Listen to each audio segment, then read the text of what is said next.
Good afternoon. My name is Richard Renner, and I'm a 1967 graduate of Larkin High School, and I'm very privileged to be sitting here this afternoon with Coach Ray Haley, who is really Larkin's Mr. Athletics, and for an opportunity to talk with Ray about some of his experiences and memories in sports. And I think this afternoon I'm probably going to be calling you Coach a lot, because certainly that was your title when I was a student here. But on the other hand, as we're going to talk about this afternoon, you've been a player, you've been a coach, you've been an athletic director, you're a passionate fan and a great supporter of sports through the Sports Hall of Fame and other activities. And I'm looking forward this afternoon having an opportunity to talk about so many of those roles with you and your experiences. So we're doing this on what is sort of the eve of a couple 50th anniversaries here, the 50th anniversary of the school, but also the 50th anniversary of you arriving here in Elgin back in 1962. And really this very rich athletic story has had a great impact on Elgin, but the story doesn't start here. So where did you grow up? Well, I was born in Jefferson Barracks in St. Louis. Jefferson Barracks is the oldest Army camp west of the Mississippi. And my dad was a regular Army person from in the 20s. And I was born in the hospital, and my sister in Jefferson Barracks. And I grew up till about 6th grade in Jefferson Barracks and in St. Louis County. Mm-hmm. Mm-hmm. And then my dad, just before the Second World War, 1940, went to Fort Knox, Kentucky. Mm-hmm. And we moved to West Point, Kentucky, which is about midway between Louisville and Fort Knox. We were there for a year, and then my dad was shipped to Pine Camp, New York, which is Fort Drum now. I think it's a mountain training site for soldiers today. And we were there, and we went to a movie on December 7th, and we were in the movie watching Sergeant York, a movie about Alvin York, Gary Cooper in there, right? Gary Cooper and the First World War. And about halfway through the movie, the lights came on, and we were told that the Japanese had just bombed Pearl Harbor, and for all the troops to report back to their units. And shortly after that, I didn't see my dad for 4 years during the Second World War. Wow, wow. Now, it sounds like you grew up through a kind of a moving around the country a little bit, Absolutely. A range of experiences. I think you just mentioned to me the facilities that you found in Kentucky as a boy were a little bit rudimentary. Well, in 1940, we went to a school in West Point, Kentucky.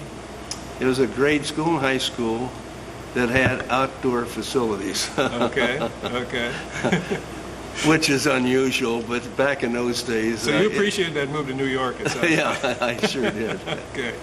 Now, was your family interested in sports, particularly? My mother, more so than my dad. My mother was a great baseball fan, and we used to listen to the Cardinals all the time. And when I was home, I would be listening with her. And about 1937, which is way before most people are born today, the Cardinals had a great team. They had Joe Medwick, who was my hero at the time. Joe won the Triple Crown in 1937, and I don't believe there's been another National League player since that's won the Triple Crown, which is home runs, batting average, and home runs, batting average, and Runs batted in? Your runs batted in, right. Now, so you must have been a devoted listener to KMOX? Was that? I sure was. I sure was. Back in those days, Franz Laux was the announcer, and then later on Dizzy Dean and I think Blattner was on. I remember the teachers were up in arms when Dizzy Dean he would make statements like he slid into second base. And they were all over Dizzy for saying words like that. Or he had his own language, didn't he? He had his own language. Now, throughout this time, you mentioned the cards and your enthusiasm for that and your mom's interest in baseball. What were kind of your earliest sports memories? Well, I never played any organized teams until I got to Springfield, Missouri in 1941 or 2, I believe it was. And I was in middle school at the time, and we didn't have any coaches at that time, but we played basketball. And then in high school, I played basketball, baseball, and football. As a junior, I went out for the football team. We had spring football back in those days, so the sophomore year of my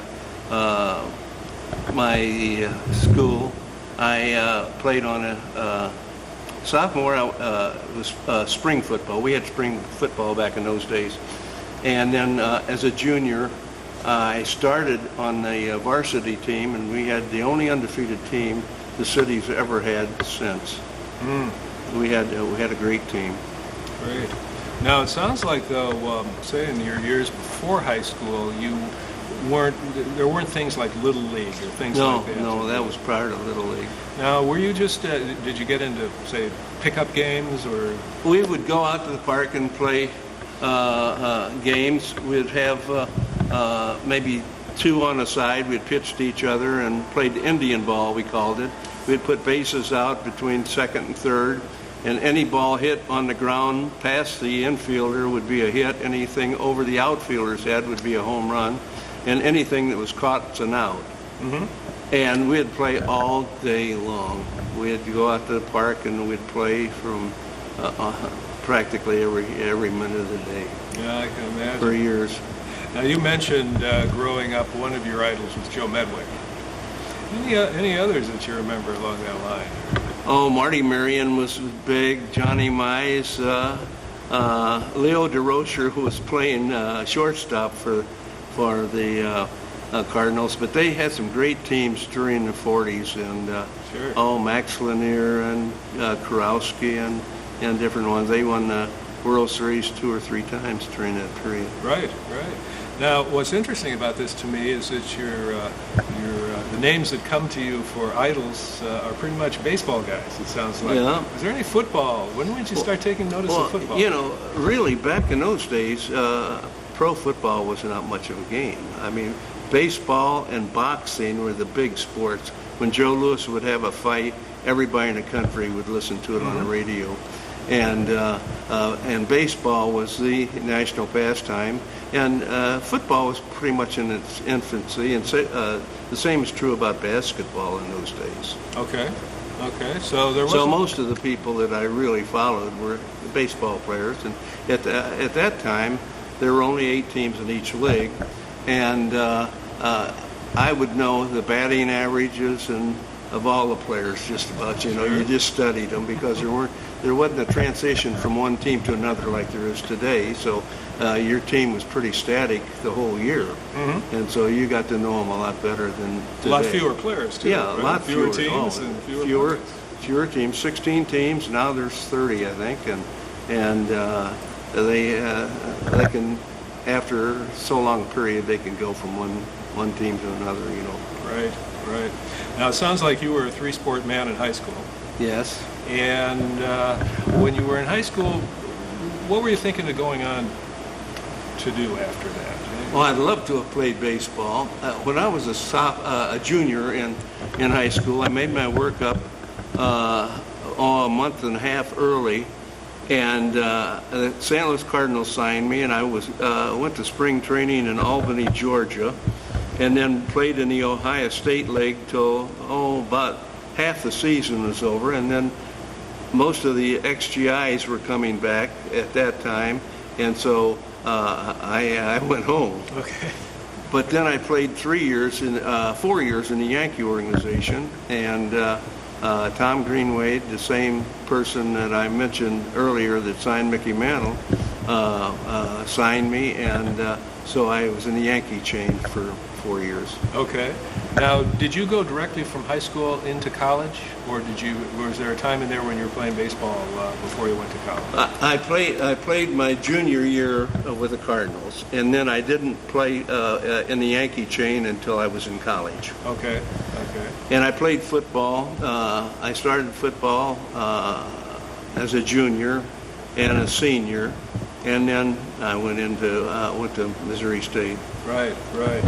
Now, again, as I've said, so many of us think of you as primarily a football guy, and yet you've had this, right from the beginning, this very passionate interest in baseball, and as a participant too. Tell us a little bit about, you grew up out there in southwest Missouri, not too far away from Commerce, Oklahoma. And, another young man that was a couple of years younger than you, Mickey Mantle, who we talked about. And you said you had a chance to meet him. Yes. When I was playing with the Joplin Miners, which is a Class C Yankee farm team, Tom Greenwade, the head scout in the Midwest for the Yankees, signed me, and several people from Springfield. And I was playing with Joplin, and he brought Mickey Mantle up from Commerce to have a workout so that they could view him.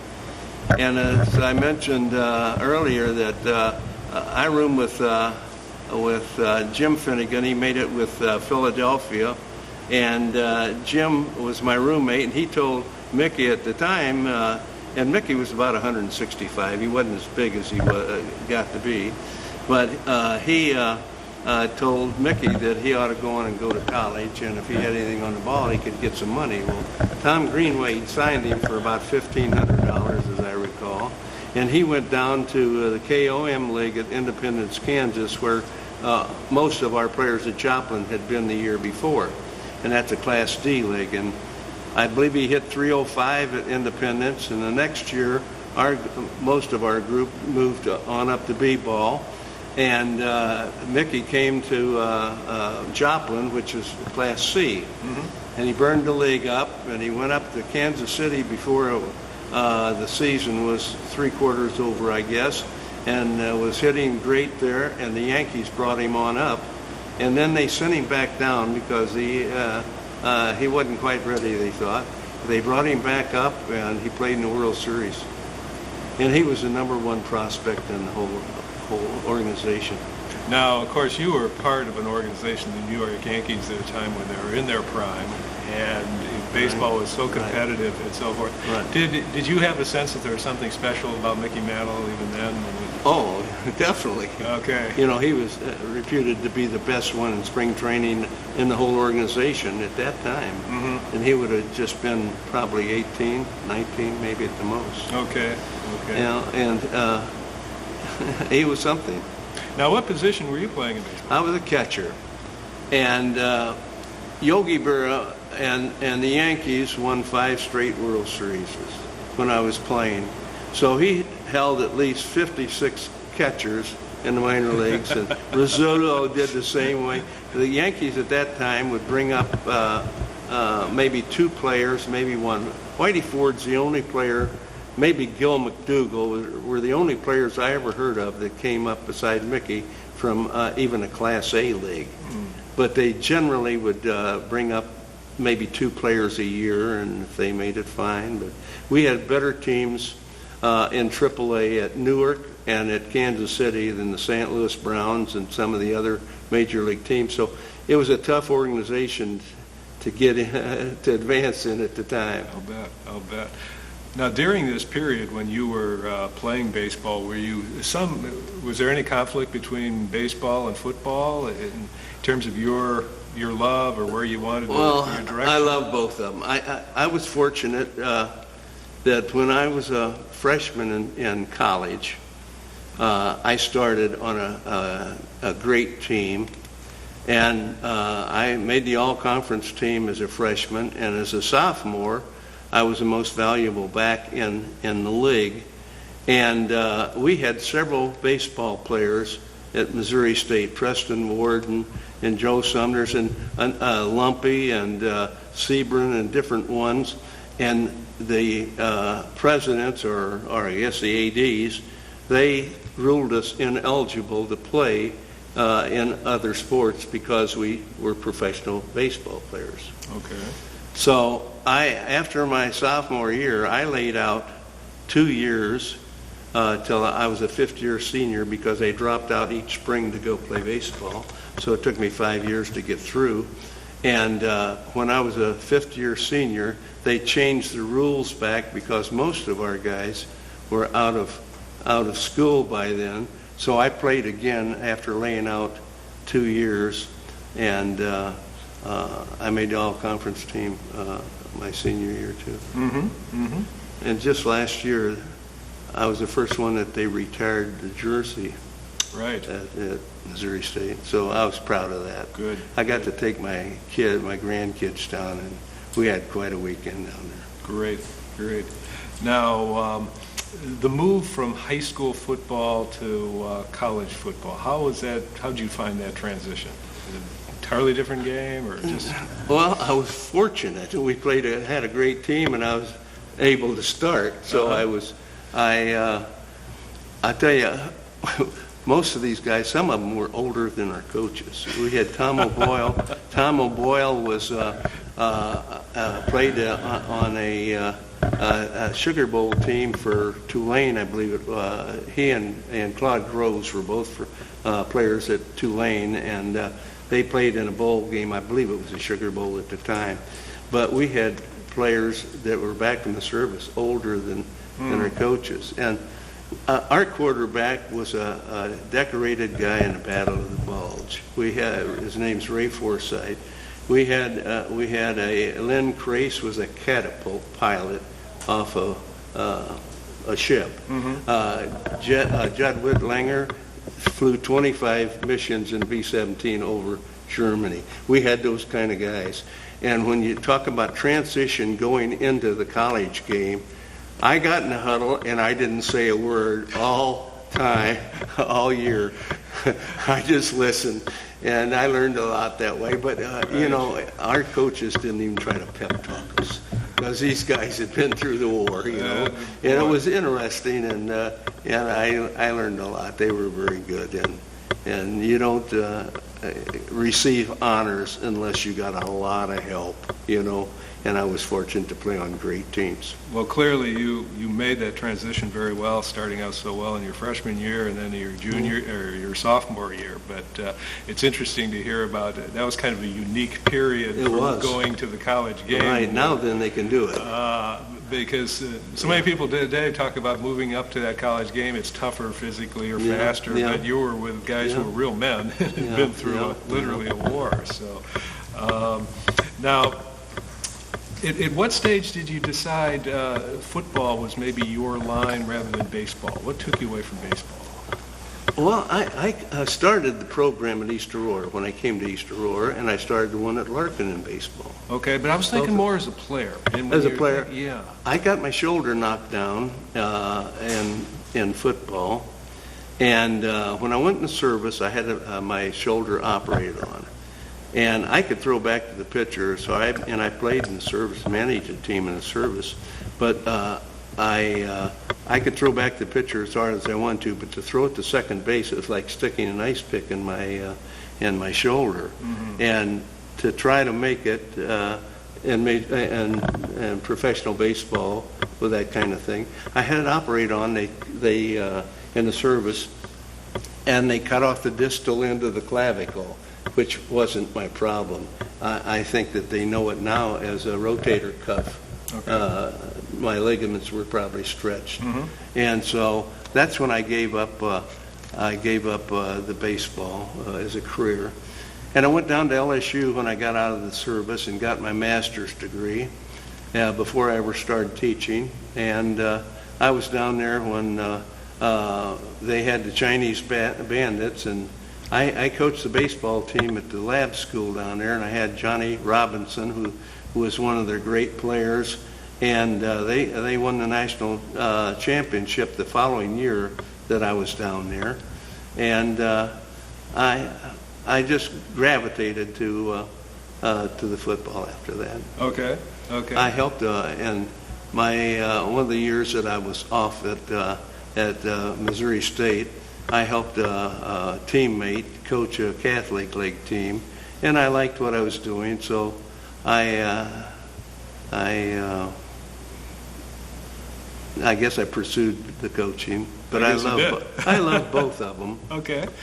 You know. Now, we know you as Coach or Ray, but I think, as I recall, at Missouri State you had a different nickname back in those days. No, too. they call me Rick or Ray. Now, how did Rick or Ray? I know. I guess it rhymes. I don't know, but I had a 7-point something average per carry. Okay.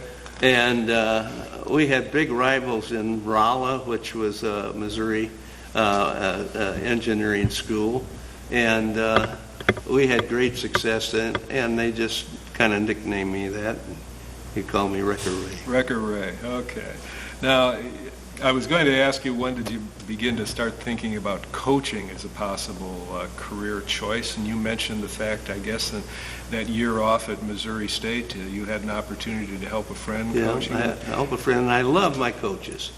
You know, my high school coach, I go down to spring training, have for the last 10 years, and he's still alive down in Jupiter. His name's Bob Van Atta, and he was my high school coach, and he later he coached the undefeated football team I mentioned, but he also coached basketball, and he's known as a basketball coach, and he coached he was head coach at Central College in Missouri. Mm-hmm. Then he got the Missouri State job, and he won 2 NAIA national tournaments in a row. Then he got the Army job a head job before Bobby Knight coached there. Then he was when I was at Aurora, we went down. He had the head job at Bradley, and then he had the head job at Missouri. Now he moved around. He was at Robert Morris. Then he was the athletic director, I think, at Louisiana Tech, and then he was a head coach at Memphis, and he's in 6 or 8 Hall of Fames. Now, his name again is? His name again? Bob Van Atta. Bob Van Atta, okay. And we loved the guy. He was just that kind of person. He's 92 now, and we go down and see him every year. We're down. I didn't get to this year, but previous years we have, and we intended to go down this year and see him.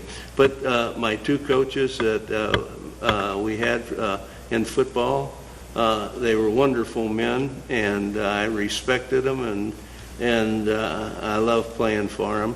And that was Tom O'Boyle and Claude Groves. And I just, when I went down to LSU, I audited a class that had, well, my memory's escaping, but he won the national title, and I just thought the world of him. Is that Paul Diesel? Huh? Was that Paul Diesel? Exactly. Thank you for. I'm getting older. No, you're not. I can't remember all of the names. Of course not. But anyway, Paul Diesel, and so I respected coaches, and I love working with kids, and so that's kind of the way I started out. But you didn't start out right going into the high school game. It sounds like you were down at LSU for a while. Well, I was at LSU for a year to get my master's degree. Okay. And that's when I coached the lab baseball team down there. Okay. And then my high school principal was Dr. Gates, and he was a wonderful man. And he became the superintendent at East Aurora High School. Oh.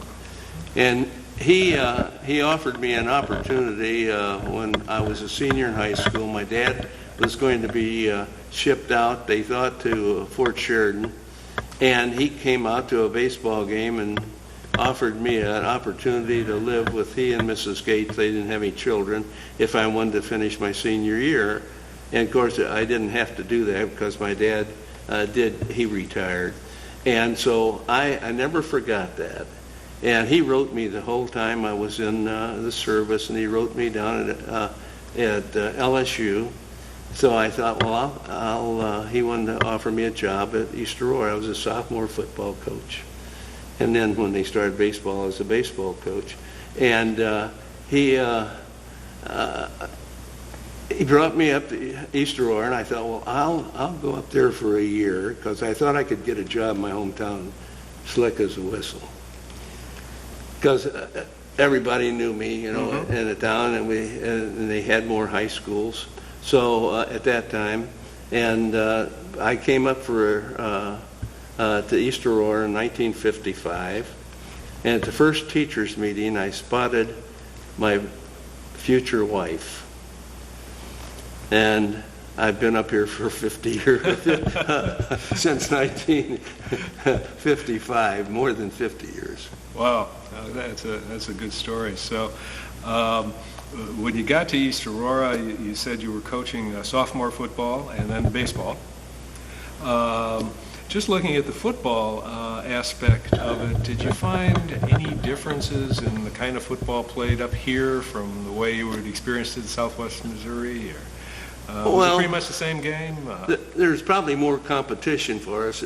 In Springfield, we had 550 kids in school at the time I was in high school, and our closest rival was 75 miles away at Joplin. Oh. And we played at Hannibal, which is 350 miles. We played at Lawrence, Kansas. We played at Fayetteville, Arkansas. So we'd leave on a Thursday, and this was before interstates too. That's right. Wow. and we'd play, and so it was tougher that way, And we didn't have game films at the time on these teams, or we didn't know much about them. We just went and played them. So from that standpoint, it's changed a lot. Okay. Now, you were at East Aurora for about 7 years, as I recall. You said 55 to 62. Yeah.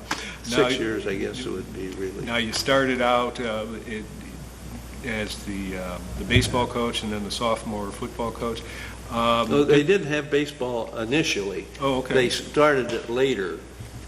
East Aurora didn't have it when I got there, but 3 or 4 years later they started baseball. Okay. So were these pretty much your roles at East Aurora? Yes, physical education I taught. When I first got there, I taught general science and health. Okay. And then an interesting thing, I've told this to most people, you get sent to jail for it now, but we at East Aurora, we had a rifle range in the basement. Right. I don't think you can get away with that today. High schools wouldn't have that today. No. Now was you said one of the important factors of this East Aurora experience was finding your wife. Was she a local girl, or? She was from Aurora. She wasn't born there, but she went to West Aurora High School, which was our big rival. Sure.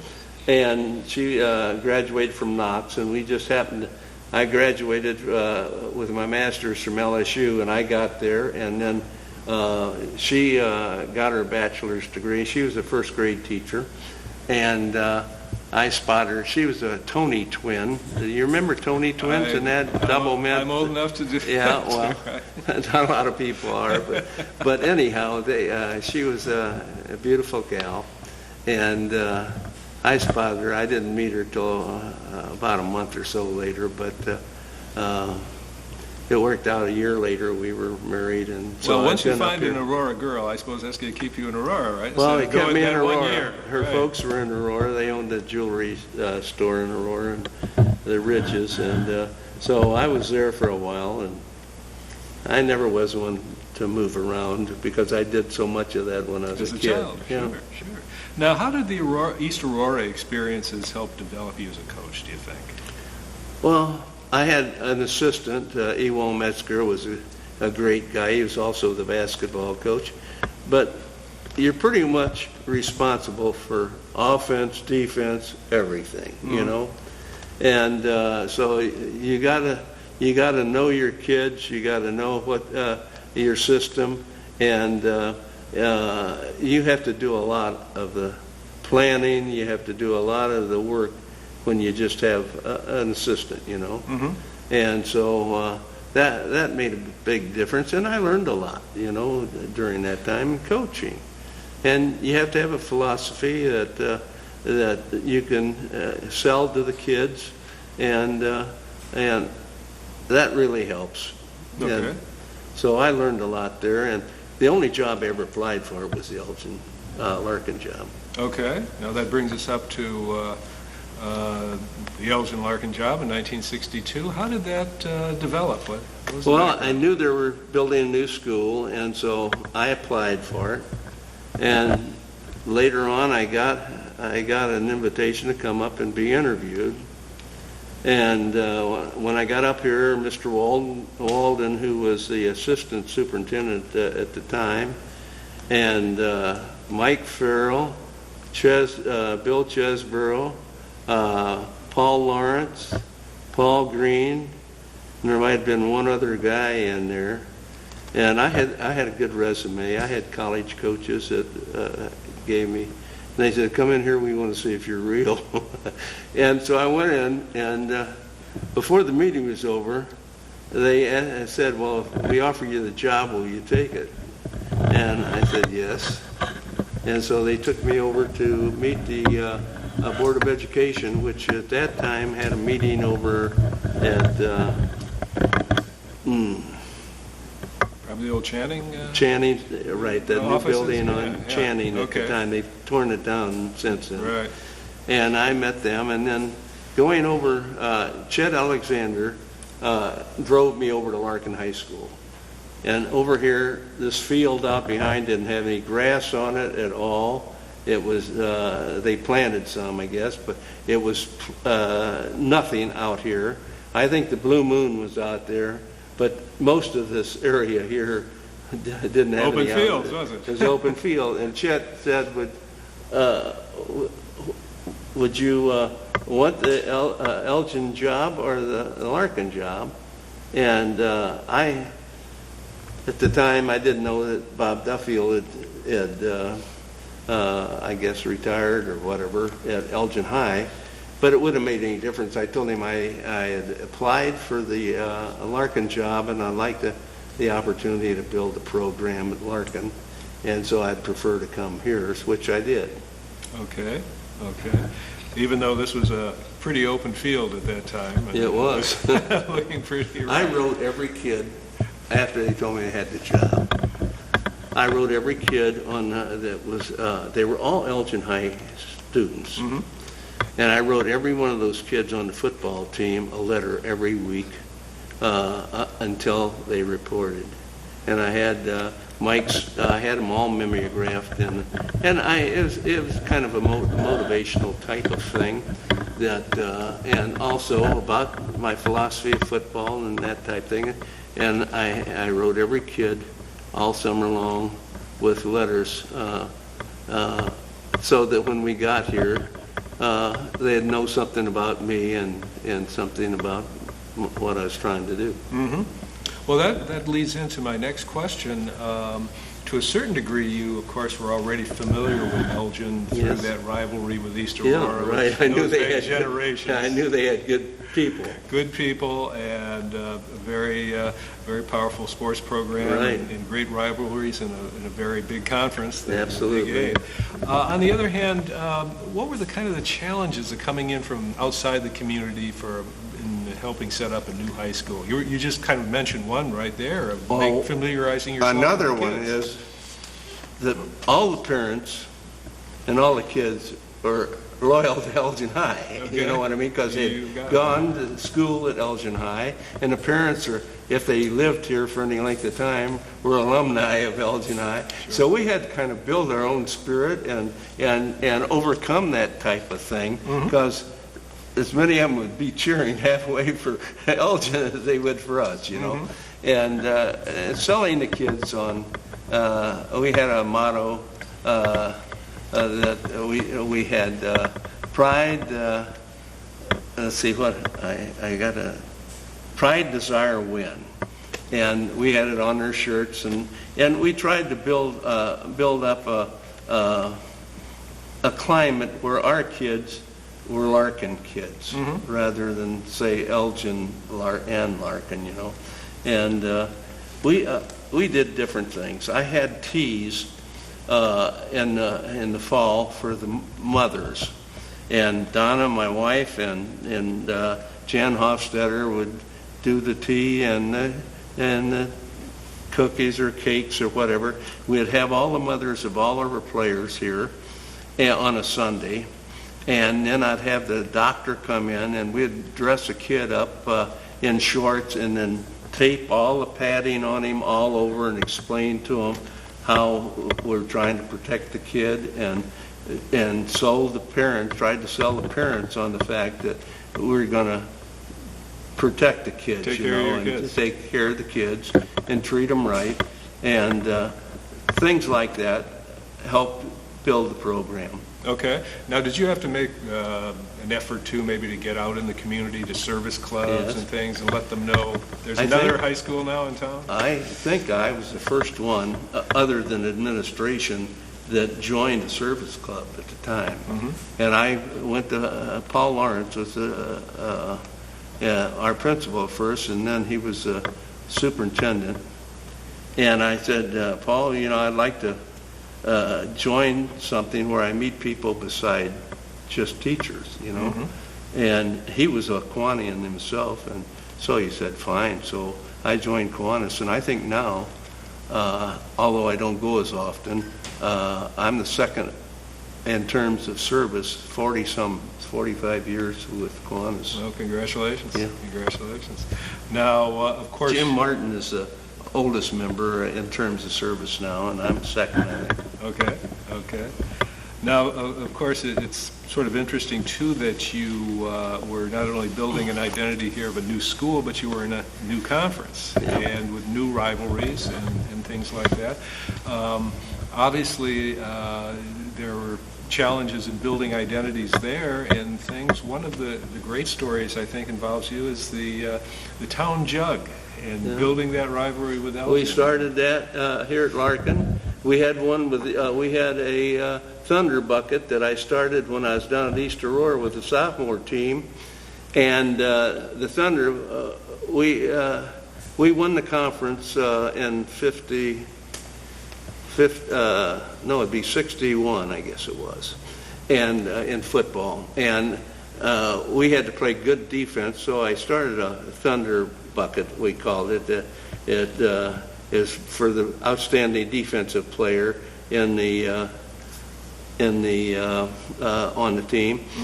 And we played such great defense that I gave it to the whole team. Well, once I got to Larkin, they wanted it to be an exchange trophy, and I assume it still is. And the town jug is an exchange with Elgin.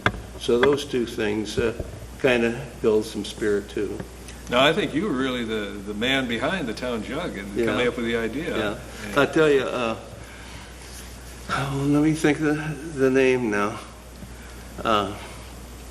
Chuck Wolf, I believe, brought the jug in, and we painted it up with L and that, and we won the first game.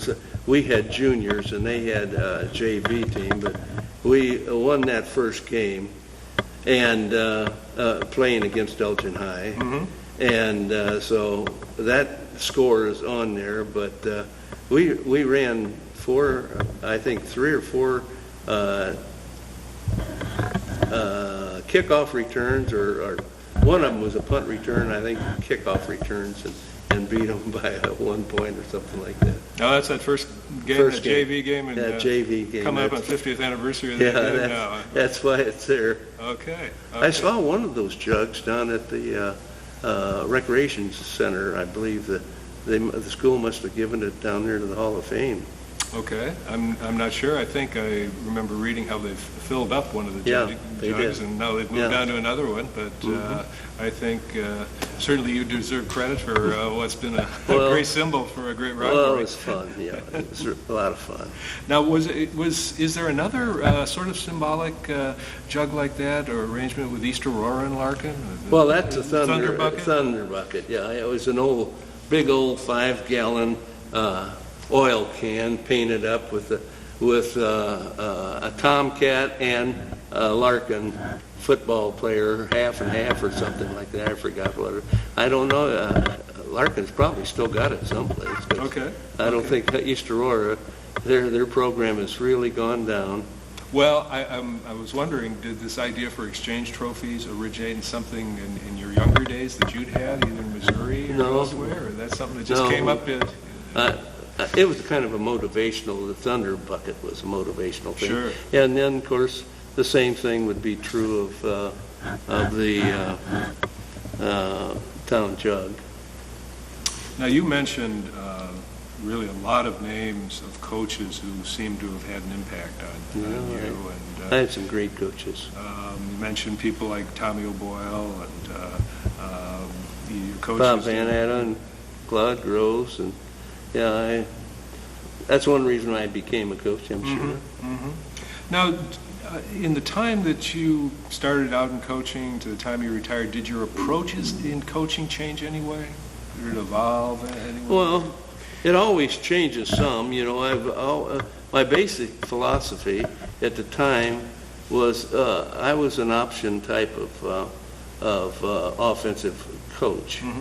And we ran the belly option because I thought that was the best offense that you could run. And later on, when the wishbone came in, that's a different type of option, and we took up the wishbone. And if I was playing today, we got a friend here on the floor. If I were coaching today, I'd have a spread option type of probably. Okay. But the option gives you some difficult problems defensively. Okay. When you kind of sum up your coaching experience and you're looking back, what would you tell somebody today that it really takes to be a good coach? What do you think, or how would you judge that? Well, you've got to know what you're doing. You gotta have a philosophy. You've got to know your offense and your defense, what you're trying to sell to the kids. You got to treat kids fairly, and I tried to play as many kids as I could. I changed to an offense and defense when it wasn't real popular to do, because you might have players that were better going both ways, but if you had 22 players, you're going to have a happier team. You're going to be a fresher team. And if you have an offense and a defense, and it gives more kids an opportunity. So I think that's important. And you have to have good coaches. One of the reasons I really got out of coaching, I used to be able to get top people in here at Larkin. And I had some great coaches over the years. Bill Hofstadter is a great coach. Hughes and Gay. Ed Washington, I brought him in. He played for me as a freshman at East Aurora. He went to Illinois, played on the Rose Bowl team with Butkus and that team. Then he coached he was the heavyweight champion in high school in wrestling. He was valedictorian. He coached at East St. Louis, and he went with Brody Weston out at Western Illinois. Then he was coaching at Miami University for Carlin, and Carlin got fired, and everybody except one coach that was going to recruit Florida was retained. But I kept writing Ed and got Ed in here. And Ed was probably the most well-read teacher in this school. He was something. And but I was able to attract people like that. And Bob Quinn, and I just had so many great people that wanted to come to Larkin. And you got to have a good staff. And I had a lot of them that went on to be head coaches, and I was proud of it. And you got to give them opportunities to go play and coach someplace else. Now you take, it sounds like a lot of pride in the coaches actually who went on. Absolutely. Bob Quinn was at West Aurora, and Hughes and Gay was at a college out west. Hughes and Gay was a defensive back for Illinois, was a heck of a defensive coach. Ed Washington was a line coach. I could just go on and on and on. It's not fair to even mention some because I had great people. And at the end of the time, toward the end of my coaching career, you couldn't get the people you needed to have a good program because if anybody in the district wanted the teaching position, then you couldn't bring somebody in front of them. So we had people that were not even in the building that were coaching, and they don't know the kids. They don't live in the community, a lot of them, and it makes it a lot tougher. And so I was proud of the people we had. And I think you have to have that to have good teams. Well, it sounds like you're saying that you really need a good team of coaches to have a good team on the field. Well, I couldn't do it all myself. No one could, but I had good help, and you have to train them and work with them and get them used to your philosophy, and of course, then you work hard. We every Sunday we'd meet at 6 o'clock at my house. And we'd go over game films and scouting reports till maybe 11 o'clock at night. So we're ready to go on Monday. Takes some commitment. Takes a lot of commitment, sure does. Now, you mentioned to me, on the one hand, you were a guy who, as an adult, perhaps didn't like to move around as much, given the fact that in your childhood you moved around quite a bit. But as you grew into coaching, you were here at Larkin. You also mentioned to me in those years you did have some chances to go elsewhere.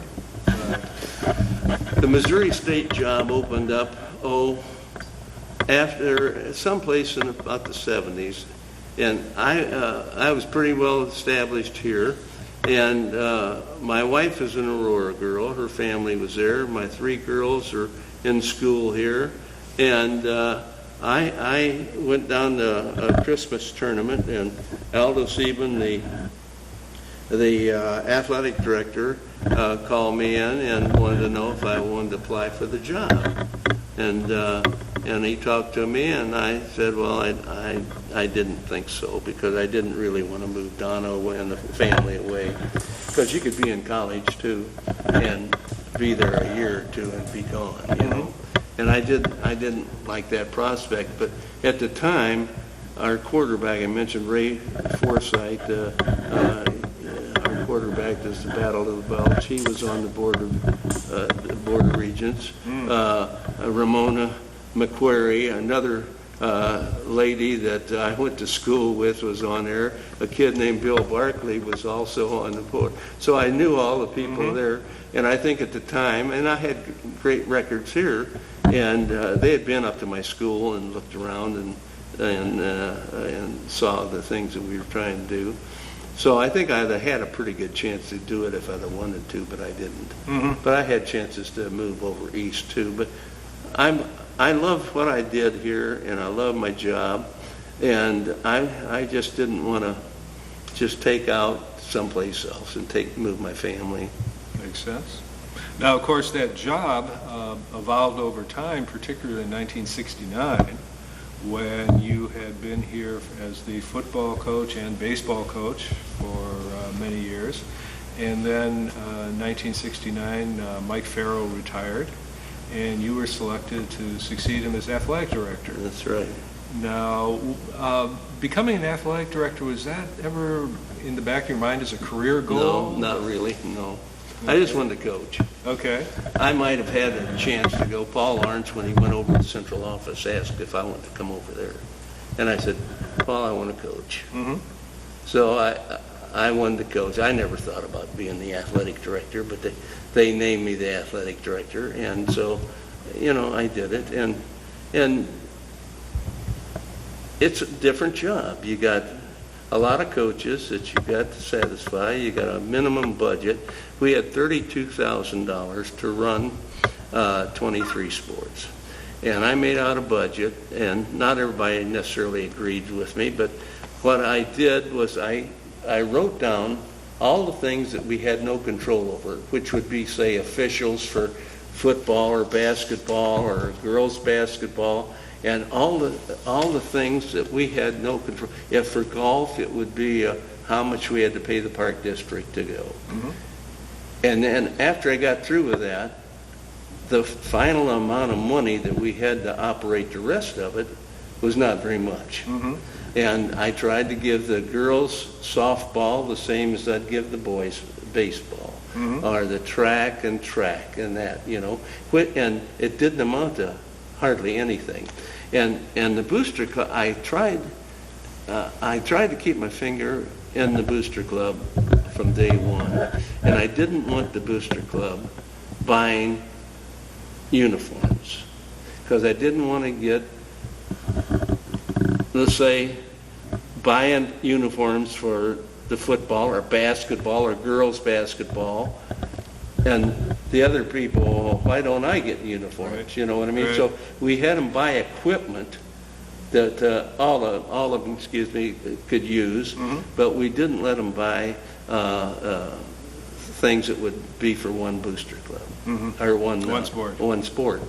Now, St. Charles here recently they had 50-some, I think something like 50-some different sport boosters, mm-hmm. for every sport, and that got in all kinds of problems. I think now then they've narrowed that down. I don't know if they got it down to one or not, but I tried to stay on top of that type of thing, and our booster club was always wonderful.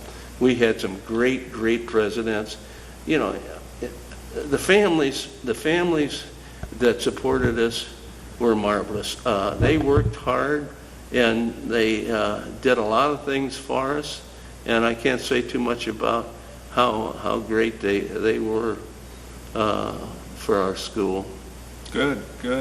Now, one thing that struck me in looking back on your experience with sports here at Larkin is I saw a figure that said during your career at Larkin, the school grew from having 8 sports to 23 sports by the time you retired, and 56 coaching positions. It obviously was a time of great change. Yeah. And you've touched on some of the themes of that change, such as the money pressures that would exist, integrating in and developing, creating girls' athletics. They assigned an assistant to me.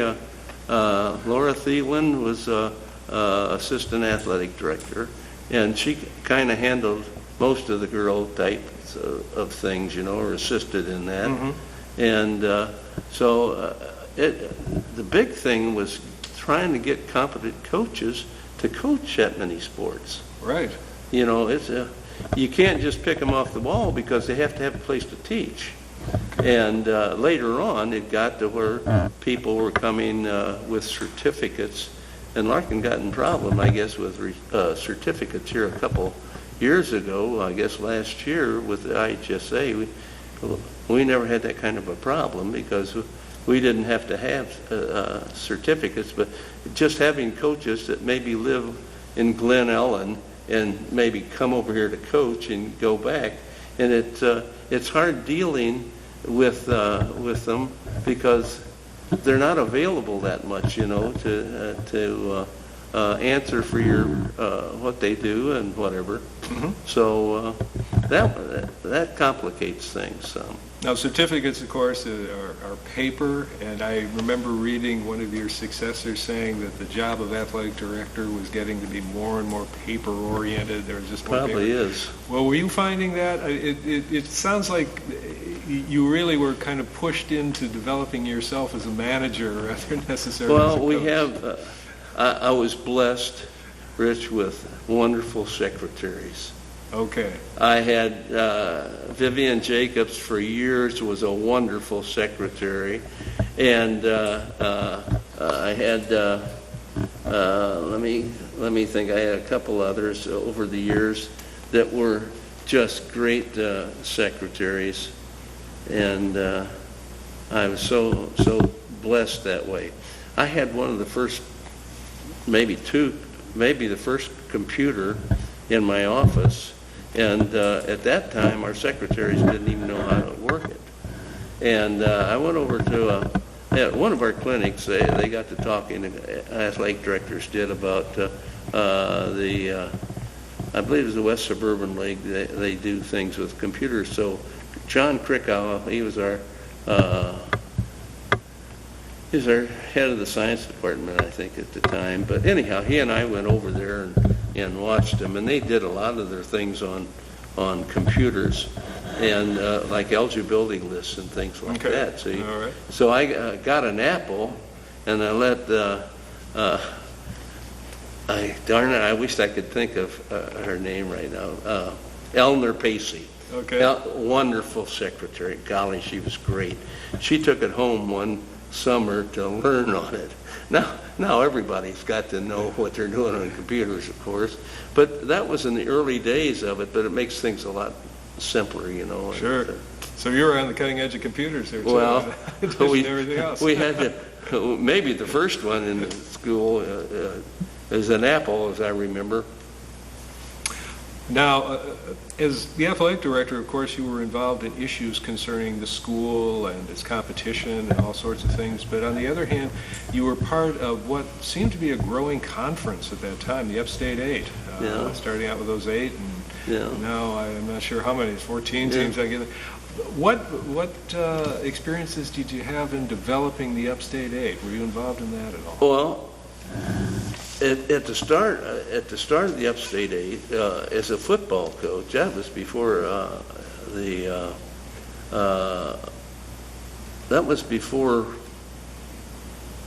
let's see, I'm just thinking back. I was, as a football coach, the original Big 8, I guess we called it. Well, the Big 8 was at the East Aurora, the old All days. right. Now, Rockford when that started, I was the Upstate 8, I guess, because I get it confused with the Valley now. But the coaches all got together, football coaches, and the thing, and helped set that up. I wasn't athletic director at that point. Right. And the football coaches got, and basketball, and all of them got together with their groups and talked about that. That was a heck of a conference. We had, to start the conference, we had Glenbard East, we had Naperville, we had Wheaton Central, we had East Aurora, West Aurora, DeKalb, Larkin, Elgin, and Lake Park. And we told, at the time, the inception of that, they told St. Charles that they had to beef up their program to get into the Upstate 8. And look what happened. They beefed up. They beefed up. You're not kidding. But they were in the Little 7, as I recall, before that. And I'll tell you, Paul Bergeson was a heck of an AD down there. They really, you got it going, I'll tell you. I remember when I was in high school here when St. Charles joined, and we thought, what? This is a little small. Yeah, I know. They've certainly changed our minds, I think. Well, take the conference now. You got Batavia, one school. Mm-hmm. We wouldn't have played Batavia back in those days, or Geneva either. Upstate 8 team, because they were smaller schools. Right. Now then, they're the toast of the thing. They got one school at each place, I guess, and here we've divided 5 times. Right. So it makes a difference. It makes a difference. But I think Larkin's the smallest of the Elgin schools now. Really? I believe so. Now, if you remember, though, Batavia in those years, and there's no particular reason it struck with me, they did have a fellow named Dan Issel on the basketball team. They did. They had a football player named Ken Anderson who did a pretty good job with the Bengals. He did. Later on. And they had great coaches, too. At Geneva had a great coach, and I used to write an article for the Sun-Times. and I had contact Geneva and Morris, and their coaches. They had great coaches. One of those two would win the conference they were in every year. And Morris went to state tournament several times in the early years of state tournament. But they had good teams. I'm not demeaning the fact that they're small schools, but they were smaller schools at the time compared to some of our schools. Oh, absolutely. But now they're the big dogs in the league. Right. Now, I was looking back, and I saw something that back in 1985-86, Larkin implemented something called an athletic code of conduct. And looking at the yearbook, they said that this code was met with mixed reactions by the coaches and players. And I don't know who wrote that, but let me put it this way. No one in U46 at the time that I know of had an athletic code of conduct. And I researched the codes of conduct for a year at different schools, and we had everything in there on how a person would be selected for Larkin's Hall of Fame. We had on training, we had on everything, and I researched that for about a year and then put it all together, covering our program, and then I gave it to John Penoyer, at the time was our principal, and he didn't do anything with it for about a year, but finally he did some editing, I guess, but anyhow, then they put it together. But we needed it because we didn't have anything, coaches had different rules and whatever, and that causes conflicts with problems, and so I felt like we needed a code of ethics, and so I did it. I don't have a copy of it anymore. I don't know what happened to it, but I don't know if they follow that today or not. so that was something you thought was a good idea to sort of even out the situation. Get everybody on the same page. Sure. When you're talking, again, 56 coaches, Right. sports, and I mean, one coach does one thing, another guy does something else with the same problem. You got problems. Okay. I had problems that way. absolutely. But I'll tell you, I think people, in all the years I coached 35 years, I bet I didn't have 2 calls from our rate parents on my back about something, which was great, Absolutely. That's an achievement in itself. Now, they may out in the stands, my wife had to put up with a lot of stuff, but I didn't, and I think it was because I was probably older. When I came to Larkin, I was 33, and I wasn't 20 years old or whatever coaching. And whether they think or not, I tried to be fair with people and kids and treat them right. And so I didn't have that problem with a lot of people on my back, to my face at least, let's put it that way. Well, very good. Now, you were in this role of athletic director for over 20 years. Yeah, 20 years, As I recall, you retired in 1990. 90? And looking back at that year, you left a program which had people like a state champion wrestler like Brian Rose, and you had a Randy Engel in basketball, and several people going to state qualifying. So you left a big program with lots of sports and lots of talent. At the time, though, when you left, did you see any kind of problems potentially on the horizon or issues? Well, you mentioned the difficulty in getting good coaches. that's exactly it. That was a real problem, getting competent coaches in every sport, That type thing was it was really, I think, a hard thing to do, and I think it still is probably a difficult thing to have. But one other challenge I noticed that was the year before the issue had come up in U46 about this money issue and budgeting, and perhaps extracurricular activities as being sacrificed to balance the budget. I tell you, I feel sad for U46 right now. I know in the junior highs they sold all the football equipment. I've got a grandson that's at Larkin this year, a freshman, and he's out for football.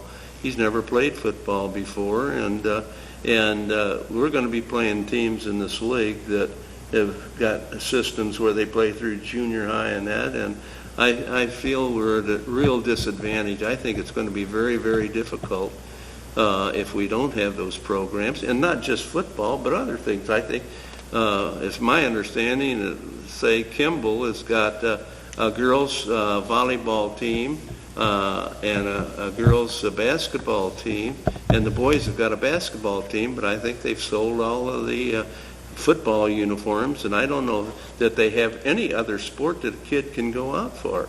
So when they come into high school and play against Neuqua Valley and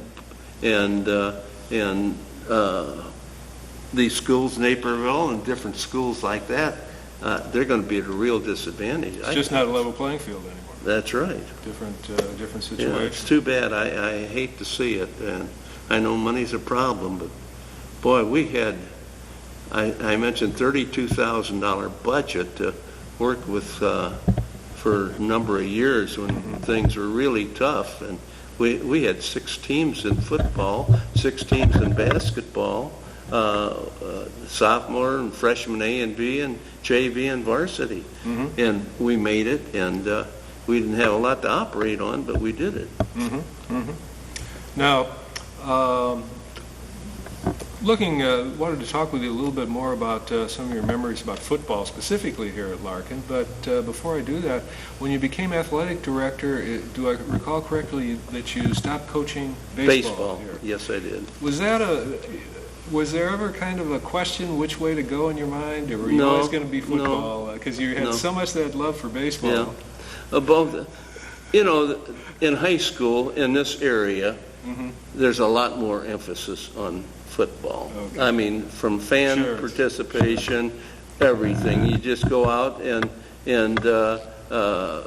stands. We had stands full a lot of the time out at Memorial Field, and there's just more interest in that. And you go out for a baseball game, you may have 20 people there, and that type thing.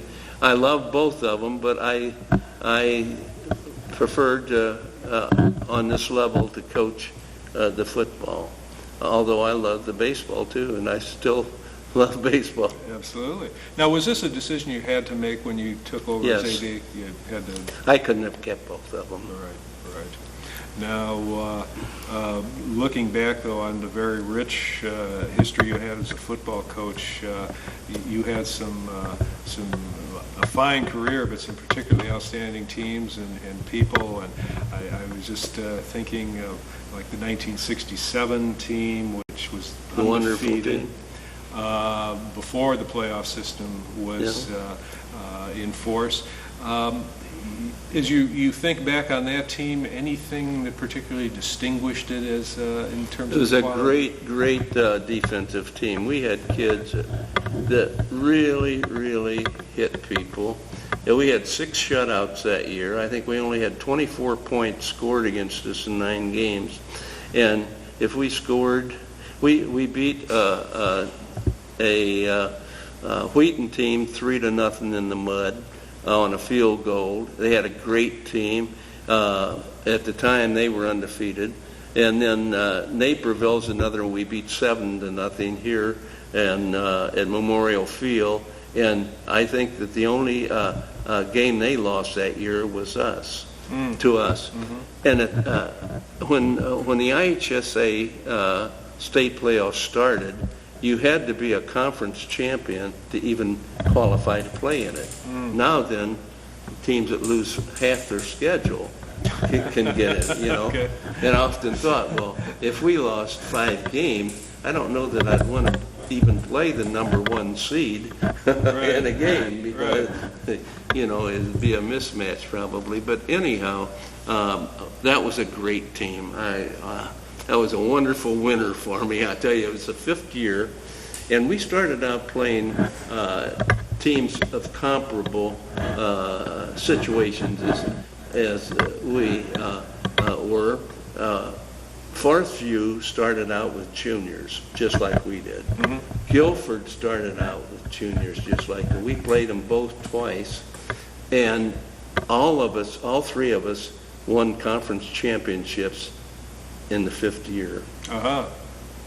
So it tells you something about how long it takes to build a program. It takes to build a program. We were undefeated that year, and it was one of our great teams. We had just great defensive personnel, and we scored enough to beat people. You bet. Now, in the interval, one of your next really fine teams, of course, was that 1979 team. And in the interval, the state implemented the playoff system. Was that playoff system a good thing in your mind? Were you enthusiastic about seeing that? Yeah, I liked the playoff system. But when it first started, I said you had to be a conference champion to. Would you like to have seen it a little more liberal in terms of maybe the second team in the conference or something too, or do you think that was a little too strict? It's just like in baseball, the World Series. The playoff is great for fans, and watching more teams get into it. And the Cardinals last year won it, and they weren't the best team in baseball, but they were the best team at that time. They best team at that time. But I've always been one that felt like the team that wins the most games in a year, if it's 102, I hate to see them not win the World Series. You know what I'm saying? I understand. And I feel that way about the playoffs to a extent. Whenever you just got conference champions, you're getting people that are probably pretty much on an equal basis. When you lose 5 games, you're going to be seated with the number 1 undefeated team. I don't see a lot of sense in that, because that team's not going to beat that team that's got a perfect record. Pretty likely not. Now that 1979 team went 11-1, Class A semifinals. It was a wonderful team. What made them wonderful? We had great leadership, I'll tell you. We had kids that really worked hard all season long. We had good morale on the team. Every team's different. And let me think. My quarterback I still send Christmas cards to. His dad was president of Fred Didier. Okay. He was a great, very religious kid, but I'll tell you what, he was a great leader, and boy, kids respected him, and he may not have been the most gifted quarterback we ever had, but let me tell you something, he was a winner, and we had kids on that team that were really great. We got beat by East St. Louis in the quarterfinals, I guess it was. The next week, they won the state tournament. They beat us 22-16 or something like that down at their place, and it was like playing at that time like a Vietnam bombed out center. It was unbelievable, the stadium that we played in down there and getting to it. But boy, they had a heck of a team, and they were well coached, and boy, they were great. They won the state tournament the next week in Bloomington, and then they won several state titles after that. But they were great kids and great. Now, how tough is it to take a team 300 or 400 miles to play a game like that? You know, that's interesting. I told you Bob Van Adel was our coach. Right. And I had played with the Cardinals that part of that summer before our football season in the fall. And we went to Hannibal, which is something like 350 miles. We went on a Thursday, played on a Friday, and I said, Coach Van Adel, I said, the World Series is starting. This was 1946. The World Series starting tomorrow, and I said, maybe we can get tickets to the World Series. So he and I rode from Hannibal down to Sportsman Park, which was the first park, the old baseball field out on Grand Avenue and something. went there, and the head of the Cardinal chain minor leagues was a guy named Mathis. So we went there, and his crowds were building in the morning, and we went and got up in the office, and I asked Mr. Mathis, I said, he knew me, and that I played for him, and I said, we'd like to see the World Series game, and I said, we got a football team that's coming down and going to be out in the parking lot. Could we get tickets? And we got tickets to the first game of the World Series, sat out under the scoreboard for the whole team, and Ted Williams was playing for Boston. Cardinals won that World Series, and we saw the first game, and then we came home after that. I wouldn't anymore take a team overnight any place, hardly like we went, but we went every place. What a fabulous memory. Yeah, it was fun. It was fun. I've had some great memories. I really do. Well, you've had some other fine teams too. You had that 1981 strike team. That was a tough team to have even lost a game, but we couldn't practice. I guess teachers were on strike, and there were complaints about. I wasn't on a teacher's contract. As a divisional chair, I was in a little different situation. So I took my team out to Wing Park and practiced some, and then the other people didn't have the same opportunity, I guess. So they complained that, well, I shouldn't be able to practice, but that hurt us, Right. And but that was a great team too. We had 5 conference champions, and we could have won it 3 more years. Could have, and I think we should have. But anyhow, one of those that really stuck in my mind. We were playing Elgin in the last game of the year. And the game was tied. I believe it was tied. And we were kicking a extra point.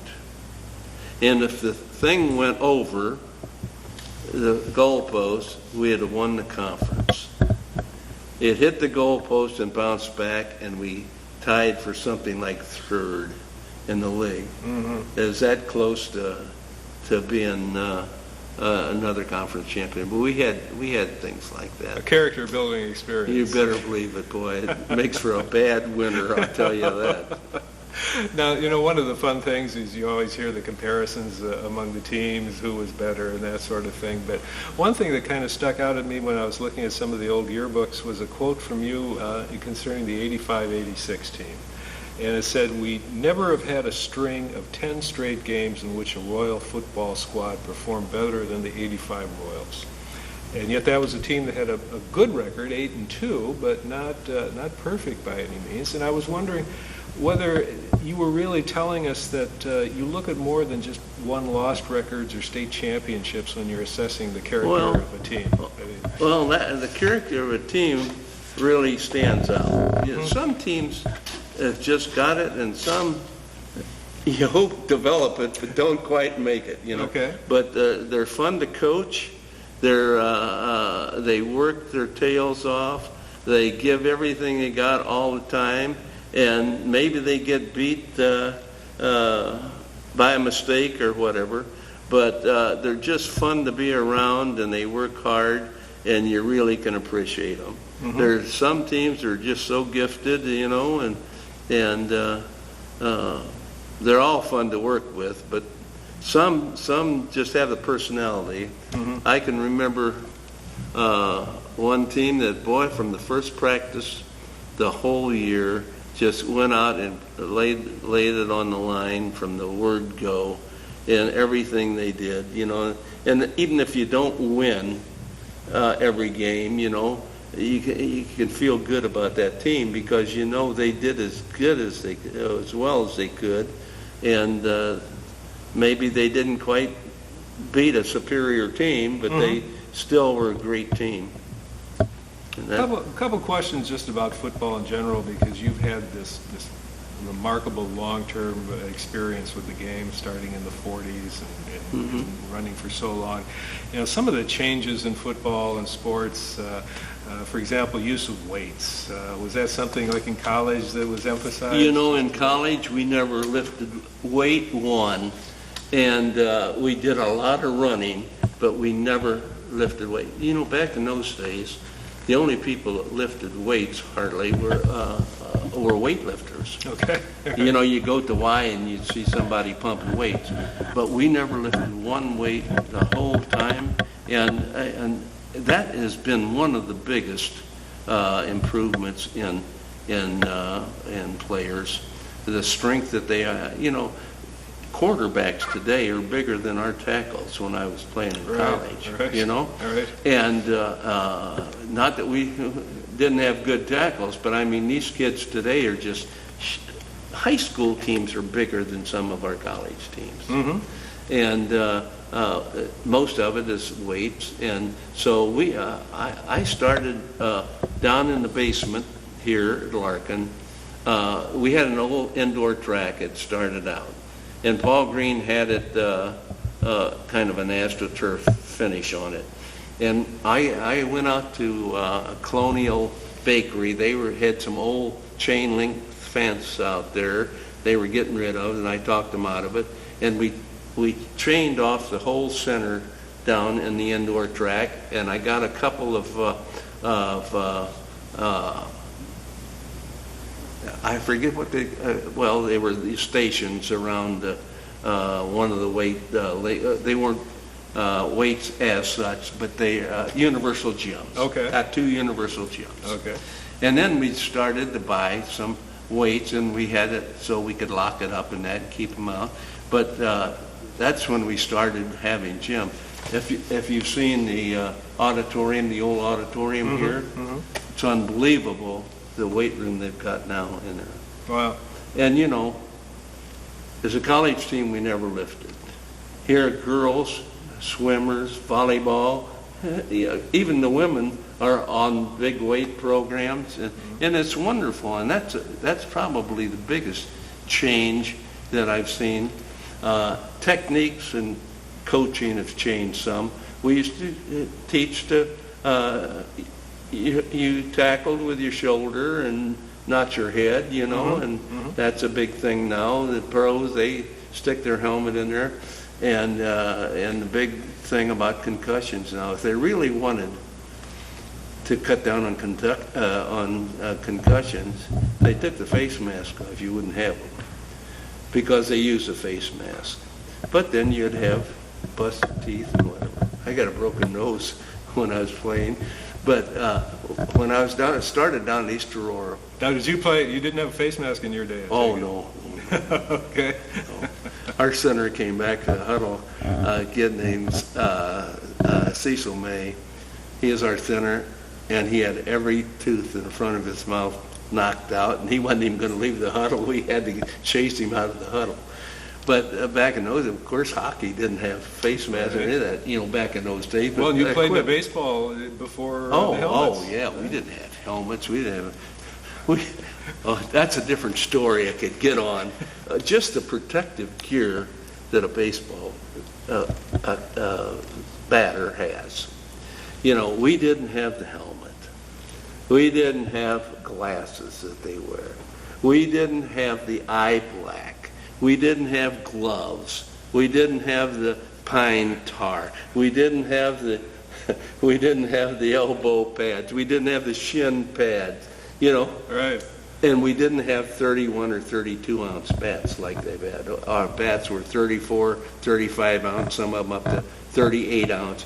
Well, the bat speed, you can't get it with that. And of course, all these guys are on weight, so they're stronger with lighter bats and quicker back speed, so you get home runs, you know. You got it. But things have changed, and a lot of them for the better, but they've still got to do some work on it. I hate to see some of the articles, you know, people are afraid to let their kids come out for football now because of all the concussions they talk about, the pros and that.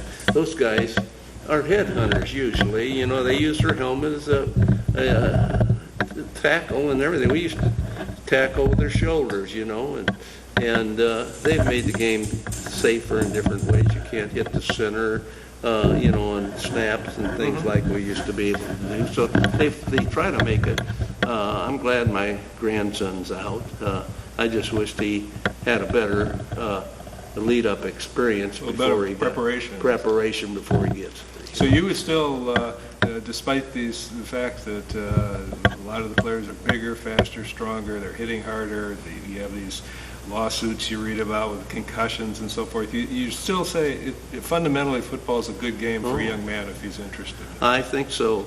You know, as I was going to say, when I was down in East Aurora, they had the old leather helmets that came down like the old Notre Dame helmet. Mm-hmm. And it was the first year they used face masks. So we had face masks that fit like this with a hole where the nose was and where the mouth was. And guy would get hit on the side of the helmet, and the helmet would twist. We had about 6 or 7 broken noses. We'd throw those things in the trash can, and they finally got Liddell helmets, which was a plastic helmet, and the helmets have been improved a lot since then. Yeah, they're still trying to improve them even more. It sounds like they were definitely a work in progress. You were the guinea pigs for for those new ones. Yeah. Now, when you were in coaching and an athletic director, was the issue of steroids coming in yet, or is that? I never had drugs that I know of. Yeah. You know, I had a rule: no smoking or drinking. Mm-hmm. If you got caught, you were gone. And I held fast to it, and this is probably something that not everybody adheres to, you know. Some coaches believe it's too hard, some not, you know. But you know, when I was in college, I played with these guys, as I mentioned, that came back. I never saw a player while I was in college smoke or drink. And now these guys may have done it in their Quonsets, you know, they had Quonset huts behind. But I never saw any of our players break training. And so I just felt, and I didn't, and I felt, my quarterback that we had in high school, I saw smoke one time, and I never really respected him as much as maybe I would if I hadn't have seen it, because I didn't think he was willing to train as much as I was for the team, mm-hmm. you know. Mm-hmm. And I just a rule that I had, and of course now then they get 2 or 3 chances on this and that, and in college, look what happens, you know. Of course, on the one hand, you know, we were talking here about things like smoking or drinking, which may kind of cut back on your performance. Yeah. At the same time, you know, one of the concerns in sports in the last 25 years has been, you know, the pressure to take things which supposedly are going to enhance your performance. Oh, yeah, yeah. And, absolutely. You know, the steroids and moving down to the high school level. And I don't. That was after your time? Oh, hopefully? Yeah, it was after my time. Yeah, it's after my time. But I don't know. You know, McGuire and Bonds and all these guys, it enhanced their performance. There's no question about it. Bonds hit so many home runs after he was probably 40 years old than anybody in history, you know, by far. But then there's some that believe, I heard Bobby Knight once say that if you take Gatorade, it enhances you. How do you argue with that? All right. You know what I mean? Right. But we're talking about things that change your body. All right. I think Gatorade probably may help you in some ways, but I don't think it's going to grow your head or your muscles. Or you're not going to pay for it in 10 years or something like that. Right. So there's a lot of problems today and that kind of stuff, you know, and it's too bad.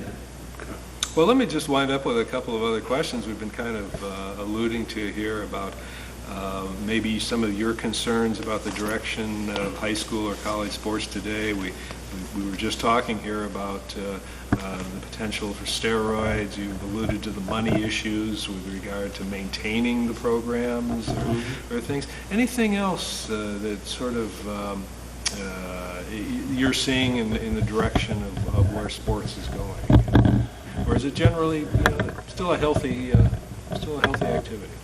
Well, I think it's a healthy activity for the most part in high school. I think it's unfortunate that some of the things that we're getting into in colleges that kids are getting into schools where they're not academically suited for. Now, did they make sure you went to class? Or did they follow? Listen, I went to class. Period. Okay. I did. I never had any of that type of thing.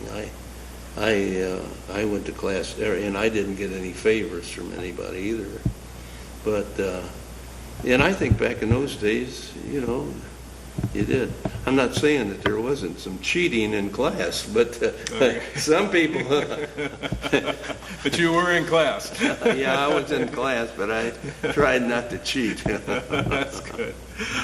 Now, when you look back on what all the effort you gave to sports and athletics, what did you want your athletes to get out of sports at the end of the day? They couldn't all be state champions. No. Or all state. Well, I wanted them to feel good about themselves. They might not win everything, but they might not lose everything, and I wanted them to feel like they were strong in what they believed and worked hard for what they got, and they had to work to get it, and it doesn't just come to many people that don't pay a price for it.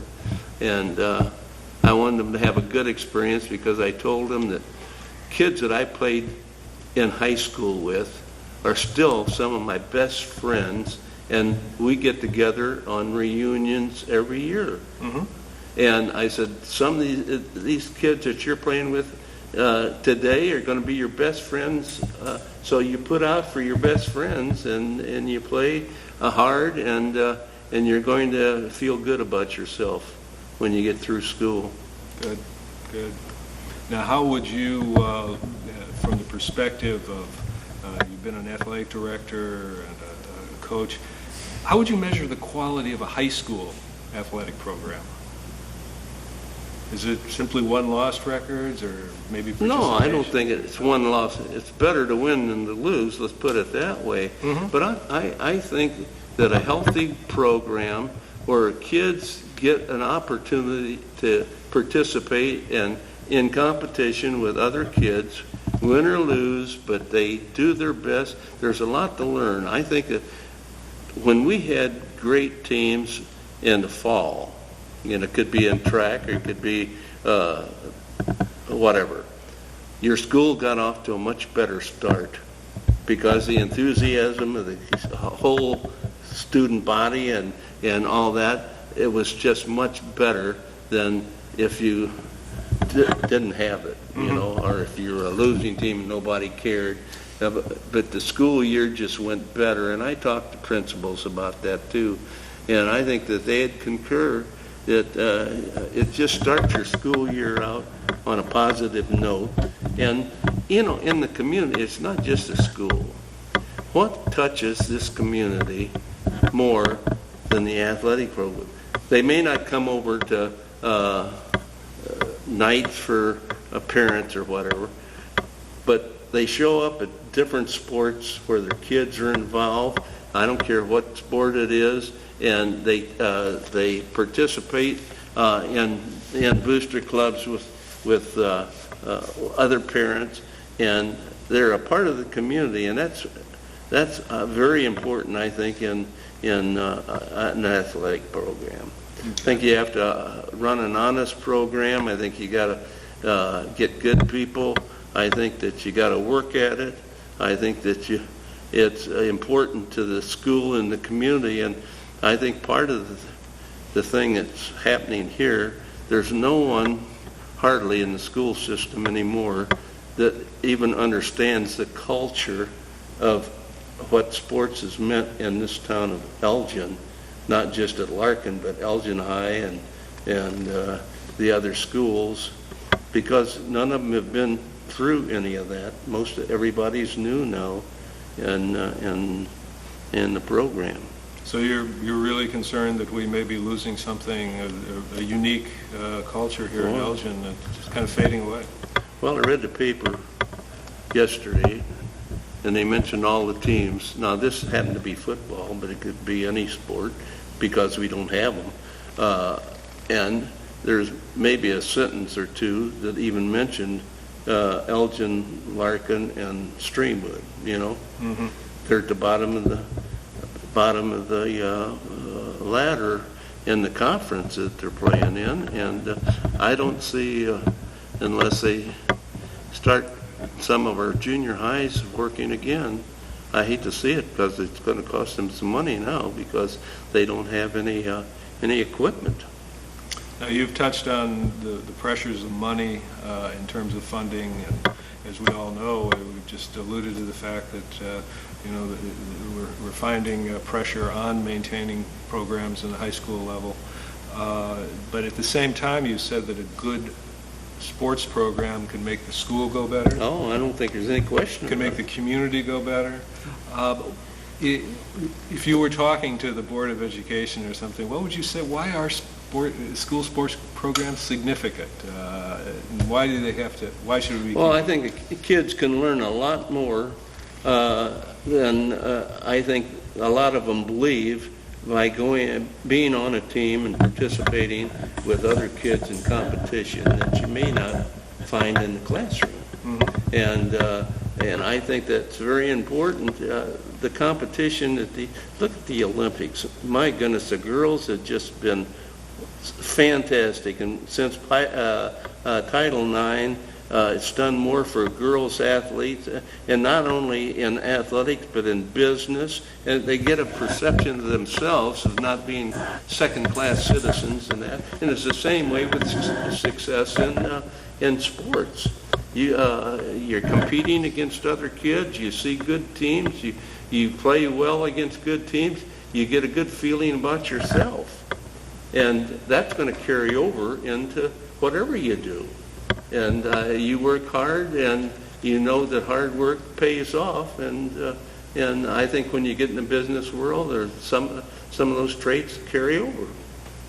Thank you very much.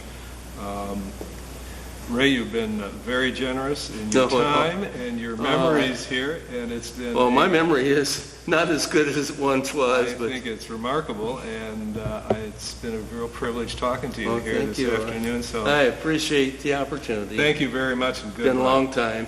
Very good.